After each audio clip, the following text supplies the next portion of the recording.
दोस्तों, स्वागत है आपका अपना चैनल बुद्धा शक्ति में। अगर आपको यह लगता है कि मेरे जीवन में बहुत से बुरे काम किए हुए हैं और अब इन गलत कामों को सुधारने के लिए कोई भी विकल्प नहीं है, तो आपको गौतम बुद्ध के जीवन की यह कहानी एक बार जरूर सुननी चाहिए। तो चलिए कहानी को शुरू करते हैं। एक दिन गौतम बुद्ध श्रावस्ती के एक गांव में भिक्षा लेने के लिए पहुंचते हैं।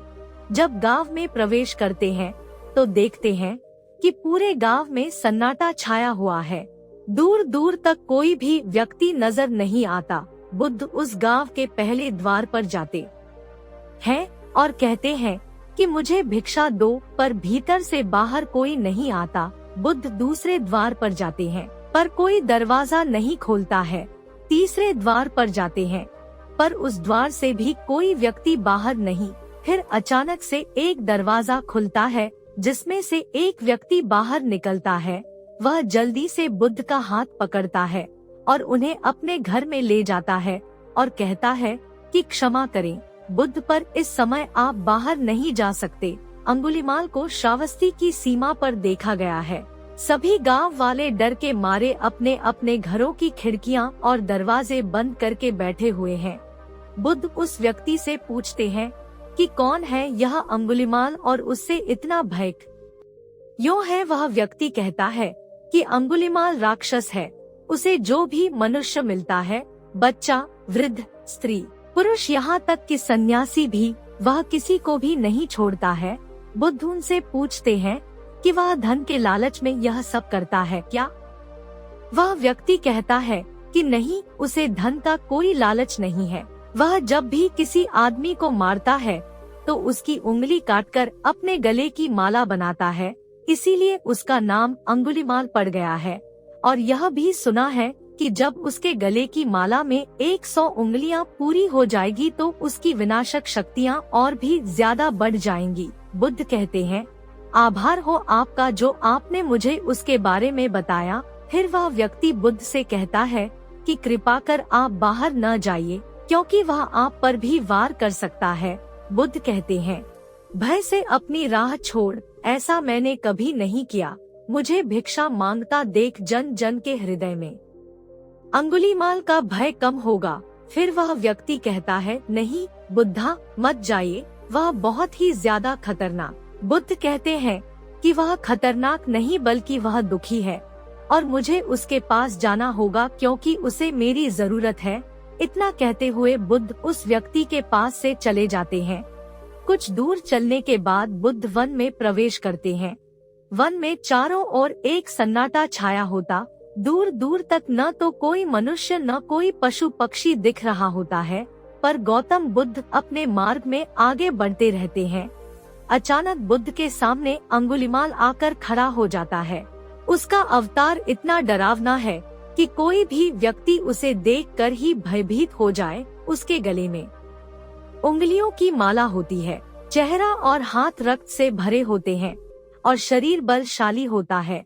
उसका अवतार इतना भयानक होता है कि किसी भी साधारण व्यक्ति के प्राण तो उसे देखते ही निकल जाए, पर बुद्ध पर अंगुलीमाल के डरावने अवतार का कोई असर नहीं होता। बुद्ध थोड़ी देर तक एक शांत मुस्कुराहट और ठहराव के साथ अंगुलीमाल की तरफ देखते हैं।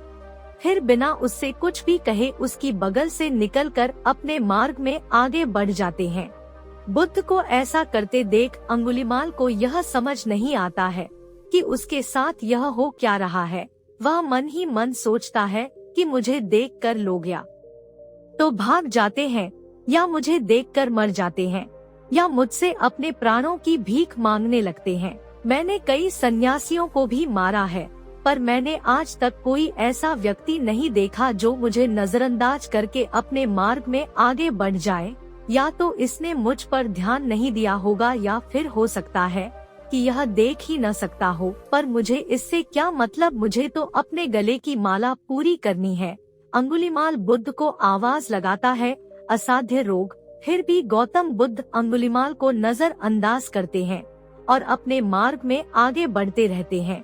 अंगुलीमाल बहुत ज्यादा क्रोध में बुद्ध को आवाज लगाता है, साधु रुक। फिर भी गौतम बुद्ध अंगुलीमाल को नजरअंदाज करते हैं और अपने मार्ग में आगे बढ़ते हैं। अंगुलिमाल तीसरी बार ज्यादा क्रोध में होकर आवाज लगाता है, साधु रुक। बुद्ध रुकते हैं। अंगुलिमाल बुद्ध के पास जाता है और कहता है कि मेरे आदेश देने के बाद भी तू रुका क्यों नहीं? फिर बुद्ध कहते हैं, मैं तो बहुत पहले ही रुक चुका हूँ, तुम ही चलते जा रहे हो।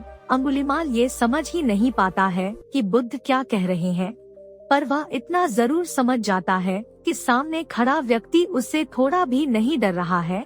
अंगुलिमाल बुद्ध को डराने के लिए चिल्लाकर पूछता है, साधु मुझसे भय नहीं लग रहा है, क्या मैं आर्य मानव हूँ?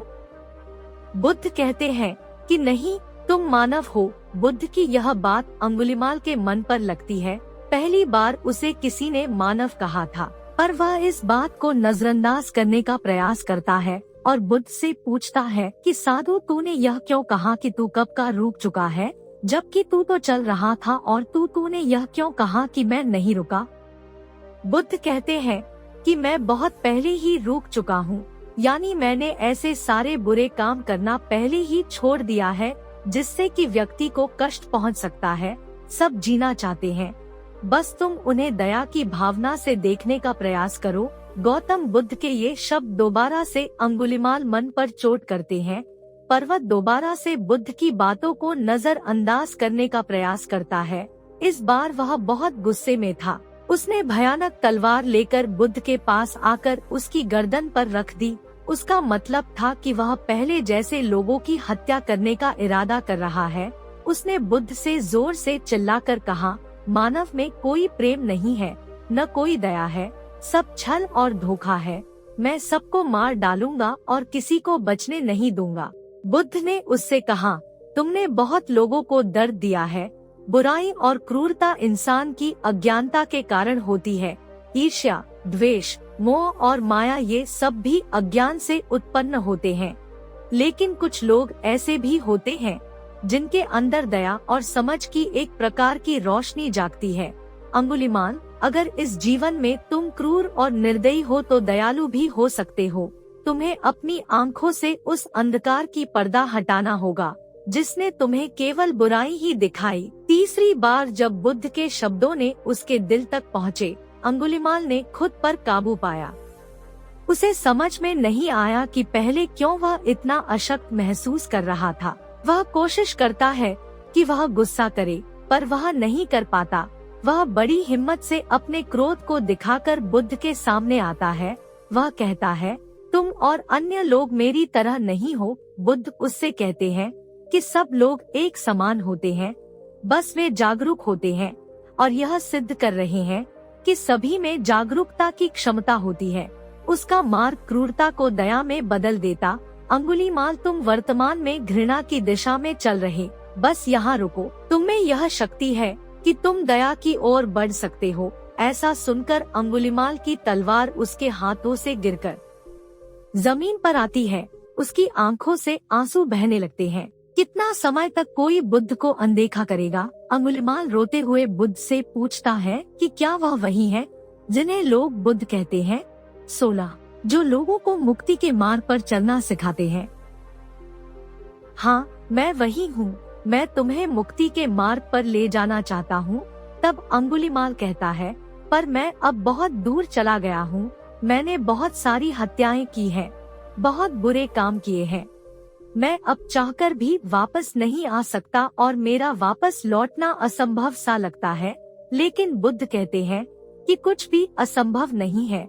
जब तुम जागते हो तभी सुबह होती है। अंगुलिमाल कहता है, मैं अब फिर से अच्छे काम करने का मार्ग नहीं चुन सकता। बहुत वक्त बीत चुका है। बुद्ध कहते हैं, तुम्हें वह समझ है कि जो तुमने अब तक किया वह गलत था। इसका मतलब है कि तुम जानते हो कि क्या अच्छा और क्या बुरा है। जब से तुमने अच्छे काम करना शुरू किया है, तब से तुम्हारा नया जीवन शुरू हो गया है। फिर अंगुलिमाल कहता है, मैं चाहे जितने भी अच्छे काम कर लूं, लोग मुझे वैसे ही देखेंगे और मेरी बदली हुई दिशा की वजह से मुझे शांति नहीं मिलेगी। बुद्ध कहते हैं कि अंगुलिमाल, अगर तुमने हिंसा के रास्ते को त्याग दिया तो मैं तुझे सही दिशा में ले जाऊंगा, तुझे रक्षा करूंगा और तुझे लोगों की आलोचना से बचाऊंगा। तो बस पहला कदम उठा। अंगुलिमाल पूछता है, क्या ऐसा हो सकता है? बुद्ध कहते हैं, बिल्कुल हो सकता है। उसी दिन से अंगुलिमाल बुद्ध के चरणों में गिरकर बिना खड़े होते हुए कहता है कि मैं आपके शिष्य बनना चाहता हूँ। बुद्ध कहते हैं कि मैं शिष्य नहीं बनाता, व्यक्ति खुद ही मेरे संग से जुड़ जाता है। तब अंगुलिमाल बुद्ध के भिक्षु बन जाता है। यह कहानी आपको अच्छी लगी होगी तो चैनल को सब्सक्राइब जरूर करें। नमो बुद्धाय।